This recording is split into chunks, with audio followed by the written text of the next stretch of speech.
Hello students, as we have completed chapter 4 complete explanation including the workbook part, here I am going to present you the videos related to chapter 4 which will help you in analyzing the chapter in more depth. Okay, so watch these videos very carefully and try to make out the notes out of those videos. This will contain the entire textbook and the application part, reflection of concepts part. All the questions will be can be answered by watching these videos which I am going to link up. Okay, so do watch them and if possible try to save them with you only. Thank you.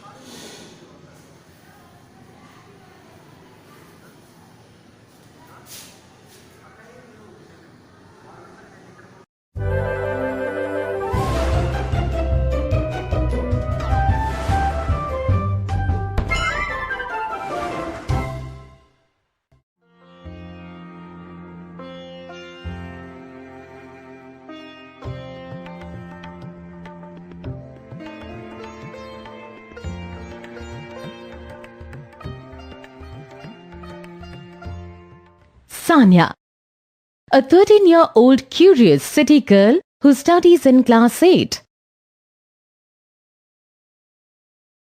Mummy, Sanya's mother, who facilitates them in understanding different concepts. Kabir, Sanya's 14-year-old brother, who helps Sanya contemplate things and perform various activities.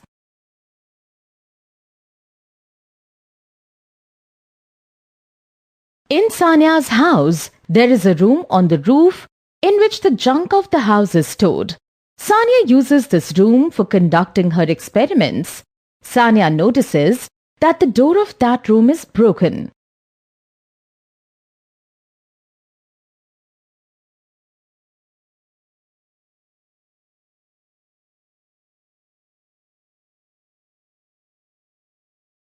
Mummy, look! The door to this room is broken. Anyone can now easily open the door and enter the room. Oh no, that is a big problem. We have already had so many additional expenses this month. The cost of a new door is the last thing that we would want to bear. Can't we try to repair it, Mummy? We can surely look around the junk in this room and find something that can be used for repairing this. Let's see. We can block this broken door with something like, Something like a heavy iron or aluminium sheet. That way the door would remain in place, and if anyone tries to remove the sheet, we would get to know from the sound made because of the sheet's movement. Friends, do you agree with me? Can you guess what this characteristics of metals is called? idea is good, Sanya, but we don't have iron sheets in the house. What you are saying is true, Bhaiya, but I had read in my science textbook that iron is malleable and can be hammered to create sheets. Any blacksmith can do this. Yes, that sounds good, Sanya. Why don't you come with me to the market? Let us get this work done. After some time, now that we have the metal sheet ready, let us fix this to the door using a screwdriver. Oh ho! The tip of the screwdriver is not sharp. This will not help. Mummy, can we not sharpen its tip? This is also made of metal, right? Yes, Sanya. Let me bring a hammer from the toolbox. We can use that to fix this screwdriver. Friends, look what I got from the toolbox. A tester. At times when an electrical appliance is not switching on despite being plugged in, Mummy uses this to test if there is any electrical current in the socket. If there is current passing through in the socket, the small bulb inside this tester lights up. Hey, wait! Let me test your understanding. Can you tell me what we call this property of metals? Sanya, Do you know, utilizing this property, wires are made using metals? Wires? Making of wires also involves utilizing a property of metals? Yes, wires are made utilizing the tensile property of metals. Oh, okay. Okay, tell me, you have seen wires, haven't you? Can you tell me why there is a rubber-like coating outside the wires? I guess so that we don't get hurt when the current passes through the wires. This rubber stops the electrical current from entering our body. Am I right, Mummy?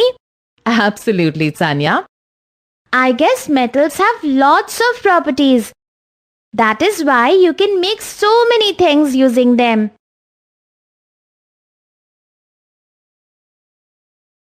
Can you tell me another property of metals? Okay. Have you ever noticed how when I cook and I hold the hot metal pan using a cloth or a rubber handle? Why do you think I do that? That's because when we make food in utensils of aluminium and steel, they get hot and holding them with bare fingers can burn our fingers. I guess metals are heat conductors, but the cloth, plastic or rubber stops heat from reaching us. Am I right? Do you know, Sanya, we can differentiate between metals and non-metals using these properties. I remember reading that non-metals don't have the properties that metals have. Friends, can you tell me the names of some non-metals? Bhaiya, don't you think we should have used a copper sheet for the door instead of an iron sheet? Iron can rust off. Come here, both of you. Let me show you something. Mummy, what is this green color over this utensil surface? Is this rust? No, Sanya, this is not rust. However, rust forms in a similar manner as this green layer. The difference is that when iron mixes with moisture, rust is formed on the surface of iron, and when copper mixes with oxygen, this green layer is formed on the surface of copper. Oh, so you mean all metals and non-metals undergo some chemical reactions when they come in contact with moisture and oxygen, isn't it? You know, Sanya, there is one metal that reacts very quickly when it comes in contact with oxygen or moisture. It is therefore always stored in kerosene. Can you find out its name? Friends, I would need your help in finding the name of this metal. Can you research and tell me this metal's name?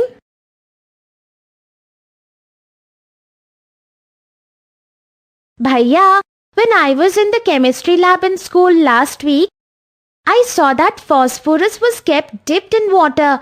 Now, considering that phosphorus is a non-metal, does this mean that non-metals do not react with water? Well, that's a good question. And I think you should try and find the answer to that using your textbook. Friends, let us look into our textbooks and see what is it that non-metals react most to. Sanya, do you know the uses of metals and non-metals? Oh yes, metals can be used to make machines, motor cars, trains, utensils and many more things. Nowadays, anywhere we look around, we can see things made out of metals. On the other hand, oxygen is the most important non-metal that we can think of. We all know we cannot survive without it. You know, I had read on the tube of my toothpaste that it contains phosphorus. Can you research and find out the use of phosphorus in toothpastes? Today we learned the following. 1. Physical properties of metals and non-metals. Malleability or ability to get hammered. tensile, sound production, conduction of electricity and heat. Chemical properties of metals and nonmetals, reaction with air, water and acid. Objects made using metals and nonmetals. Thank you.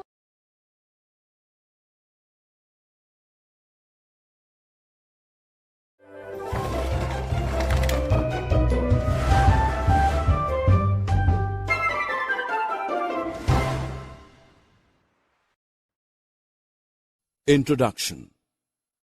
Hi friends, as we all know that we can see so many things in our surroundings. They are made up of different materials. Some of them are hard in nature and are called metals, while most of them are soft and so they are called non-metals. So in this module, we are going to learn about properties and uses of metals and non-metals. Objectives. Friends, at the end of this lesson, you'll be able to define metals and non-metals. You will also be able to understand the physical properties of metals and non-metals. Besides it, you will be able to describe chemical properties of metals and non-metals. And in addition, you will also be able to explain the uses of metals and non-metals. Hey buddy, what are you doing here? I am flying a kite. It is too light in weight. Yes dear, because it is made up of paper. And do you know that paper is a non-metal item? See there, an aeroplane is also flying high in the sky. It is made up of steel and other metals. But what are these metals and non-metals?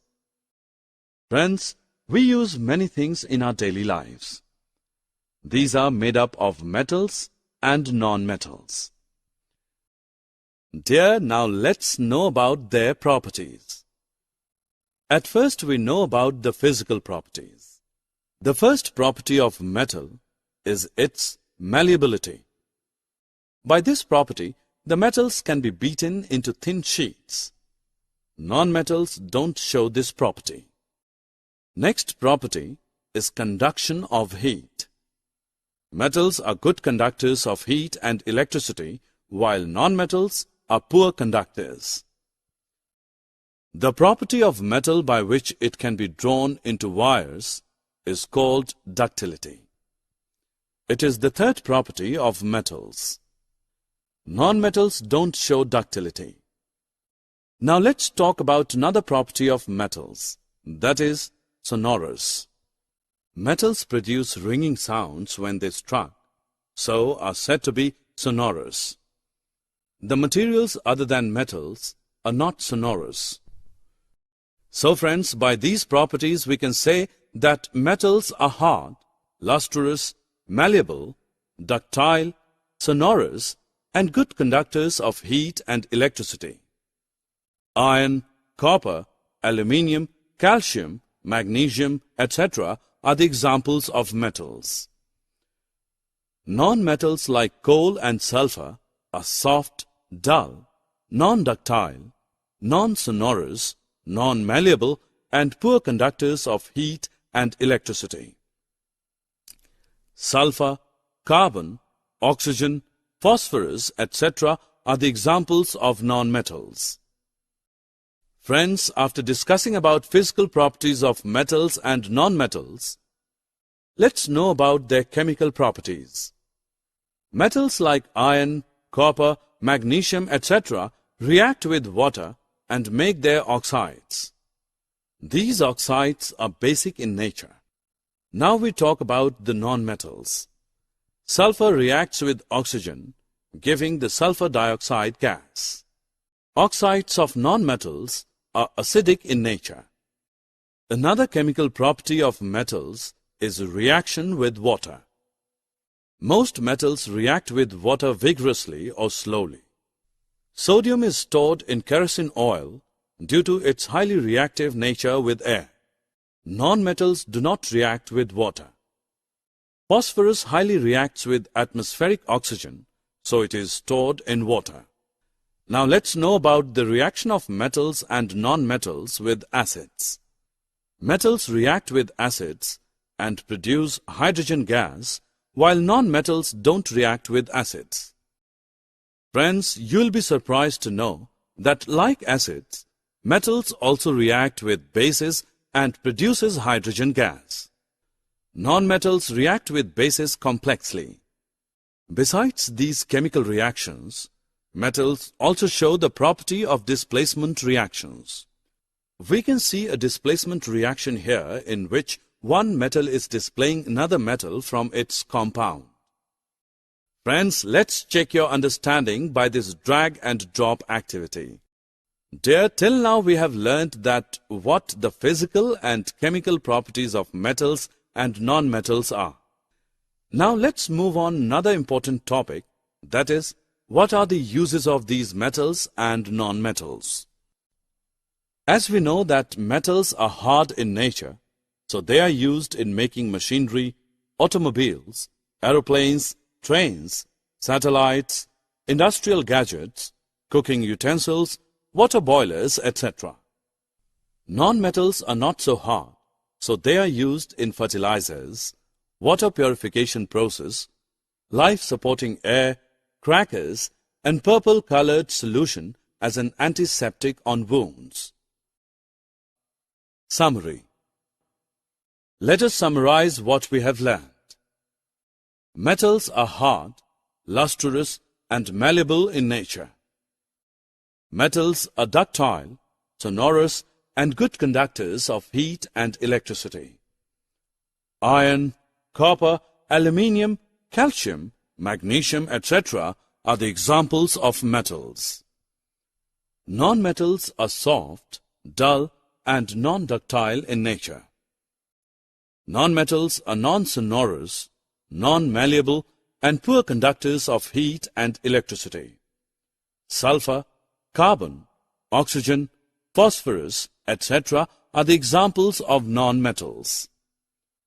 Metals react with oxygen to produce metal oxides, which are basic in nature. Non-metals react with oxygen to produce non-metallic oxides, which are acidic in nature. Some metals react with water to produce metal hydroxides and hydrogen gas, while non-metals do not react with water. Metals react with acids and produce metal salts and hydrogen gas. Generally, non-metals do not react with acids. In displacement reaction, more reactive metals displace less reactive metals from their compounds in aqueous solutions. Metals and non-metals are used widely in everyday life. Did you know? Silver, gold, and platinum atoms are not easily oxidized. So, silver, gold, and platinum simply fall from the anode to the bottom of the tank, where they can be scrapped up after the electrolytic refining process is complete. Corrosion. Metals that are chemically active get corroded in the presence of a moist atmosphere. Corrosion is an oxidation reaction with atmospheric oxygen in the presence of water on the surface of a metal. For example, iron and aluminium corrode. However, non-reactive metals like gold, platinum, mercury do not corrode. There are three ways to prevent corrosion. Sacrificial protection, where the more reactive protecting metal is oxidized away, leaving the protected metal intact. Alloying, where metals are mixed with other metals to make non-rusting alloys. Galvanizing, where a metal is covered in thin zinc layer. This layer is produced by electrolytic deposition. Summary. Let us summarize what we have learned. Metals are good conductors of electricity, whereas non-metals are poor conductors of electricity. Metals react with air, water, and acids. Metals being arranged in the decreasing order of their reactivity is called a reactivity series.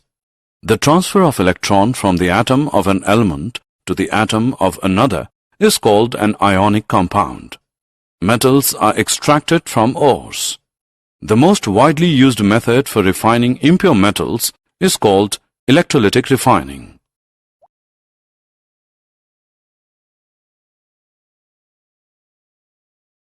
What is this bridge made of? The bridge is made of metal.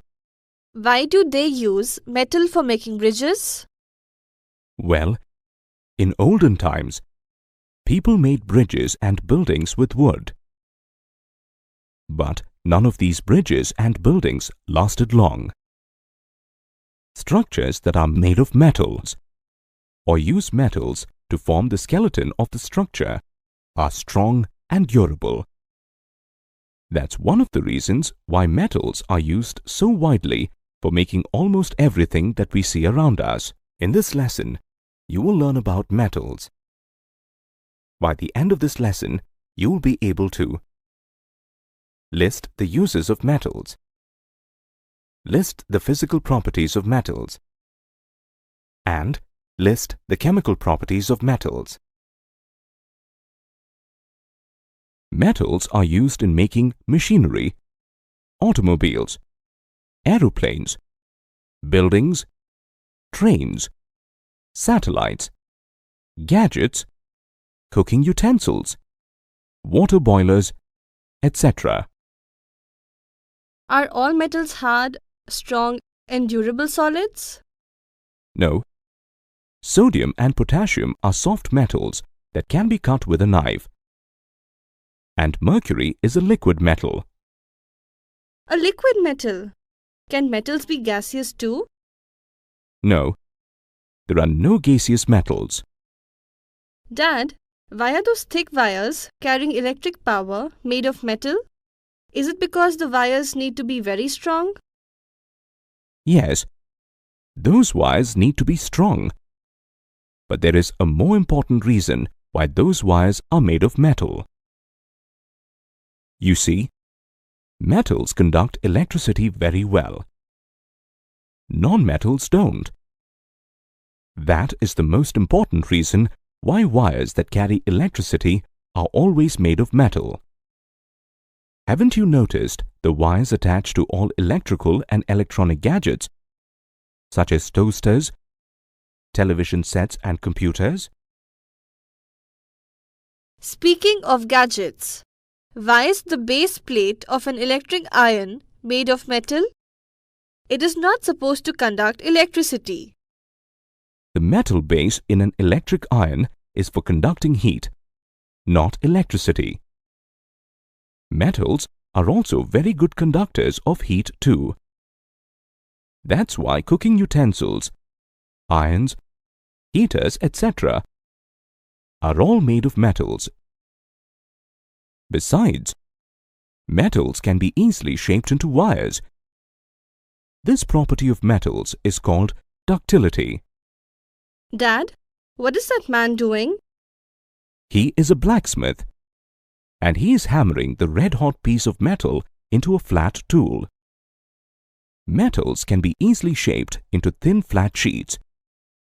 This characteristic of metals is called malleability. Ah, that explains this aluminium foil that Mom uses to pack my lunch in. Dad, look at those shiny bells in the temple. Are those made of metal too? Yes, all metals make a sound when struck with hard objects, and most metals can be polished to a shiny appearance.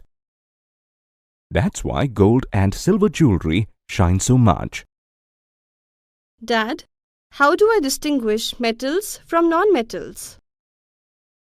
Well, as we just saw, things made of metal typically are sturdy, can be polished to a shiny finish, are good conductors of electricity and heat, can be drawn into wires and beaten into thin sheets, and produce a sonorous sound when struck with hard objects.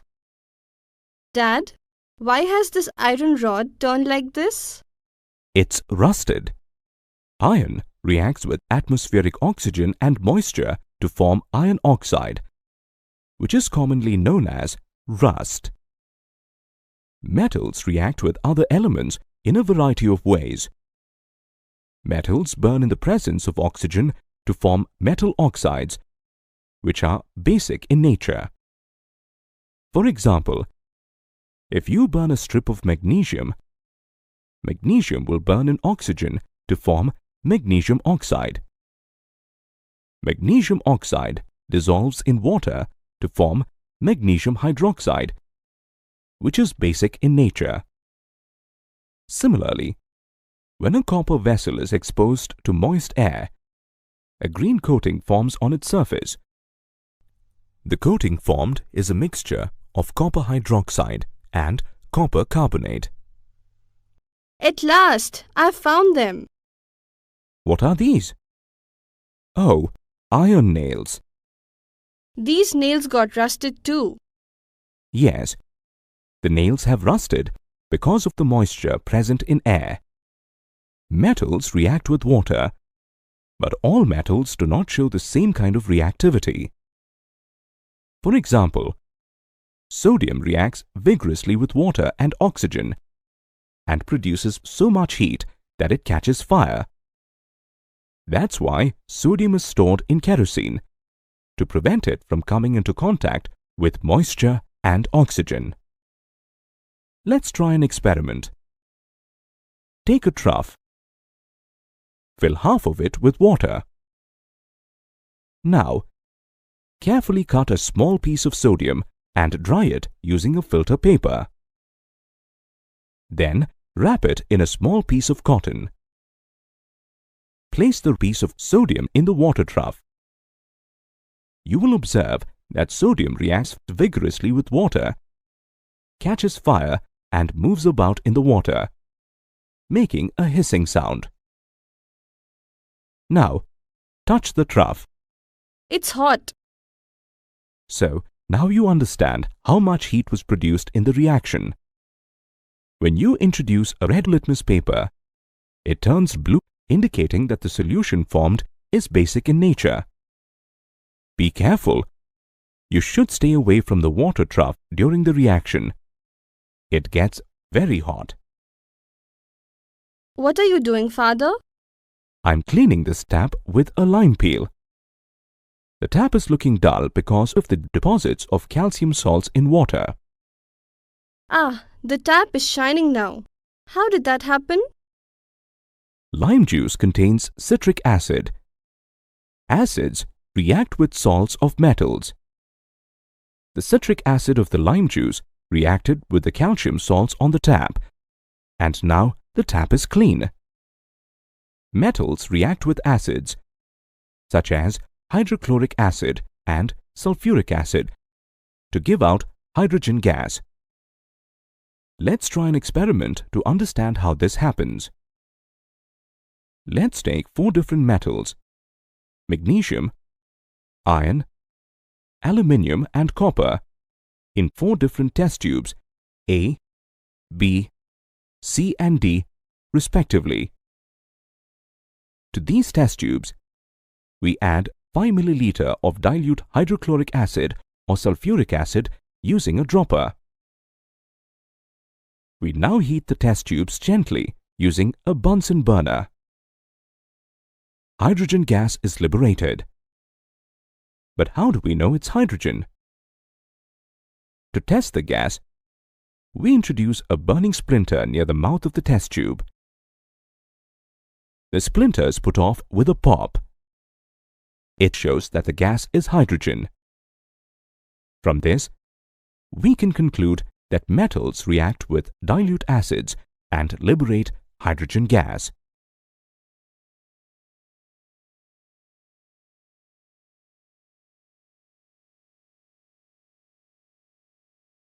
Do metals react with bases in the same way that they react with acids? Yes, the reactions are quite similar. Metals react with bases, such as sodium hydroxide, to produce hydrogen gas. Let's verify this with an experiment. Prepare a fresh solution of sodium hydroxide in a test tube by dissolving 3 or 4 pellets of it in 5 ml of water. Into this solution, drop a piece of aluminium foil. We now bring a burning splinter near the mouth of the test tube. The splinter is put off with a pop. This shows that hydrogen gas was produced. Indeed, the reactions of metals with acids and bases are quite similar. But Dad, you mentioned that some metals, such as sodium, react more vigorously than others. How do you know that? Let me show you an interesting experiment. Let's take 5 beakers, A, B, C, D and E. Let's take copper sulfate in beaker A and B. Drop some zinc granules in beaker A and iron filings in beaker B. Take zinc sulfate in beakers C and E. Drop copper turnings in beaker C and iron filings in beaker E. In beaker D, take some ferrous sulfate solution with a few copper turnings. Now, note that the blue color of the solution in beaker A has disappeared. This is because zinc replaces copper from copper sulfate. In beaker B, the solution turned green. This is because iron has replaced copper from the copper sulfate solution. There is no change in the other 3 beakers, C, D and E.